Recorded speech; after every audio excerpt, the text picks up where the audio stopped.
मंगलवार की वो पवित्र सुबह थी जब सूरज की पहली किरण ने धरती को छुआ। रुद्राक्ष की आंखें खुली तो यूज अपनी मन्नत याद आई जो उसने दिल से मानी थी। उसने तुरंत स्नान किया और घर के मंदिर में बैठकर पूरे भक्ति भाव से हनुमान चालीसा का पाठ शुरू किया। उसके मन में बस एक ही दृढ़ संकल्प था, किसी भी हाल में हनुमान मंदिर तक पहुंचना। उसने अपनी पुरानी साइकिल उठाई और ईश्वर का नाम लेकर घर से निकल पड़ा। रास्ते में अचानक मौसम ने करवट ली।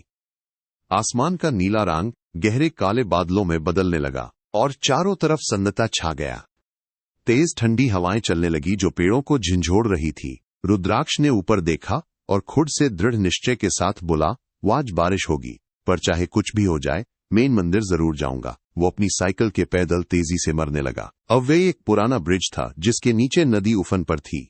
अचानक बादल फट गए और मूसलाधार बारिश होने लगी। कुछ ही पलों में नदी का पानी ब्रिज के ऊपर से बहने लगा। रुद्राक्ष की साइकिल पानी के तेज बहाव में बह गई। अब फ्लैट वो अकेला था, मौत के सामने खड़ा।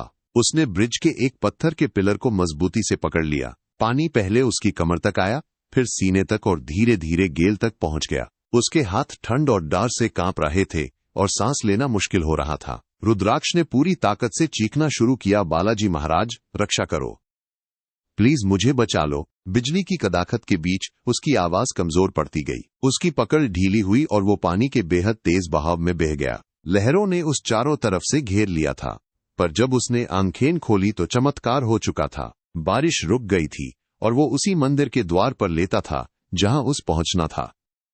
वो सुरक्षित था, जैसे किसी ने यूज गोद में उठाकर वहां रखा हो। मंदिर के पंडित जी ने उस देखा और हैरानी से पूछो, बेटा इतने तूफान में तुम कैसे आए? रुद्राक्ष ने मुस्कुराते हुए कहा कि उस अपनी मन्नत पूरी करनी थी। पंडित जी ने आशीर्वाद स्वरूप उसे एक छोटी गड़ा भेंट की और कहा, जब भी विपदा आए इससे अपने मैन की बात कहना। रुद्राक्ष ने जय श्री राम कहा और वापस निकल पड़ा।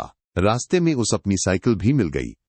आज उस समझ ए गया था कि सच्चा विश्वास कभी हारने नहीं देता। भगवान हमेशा साथ है।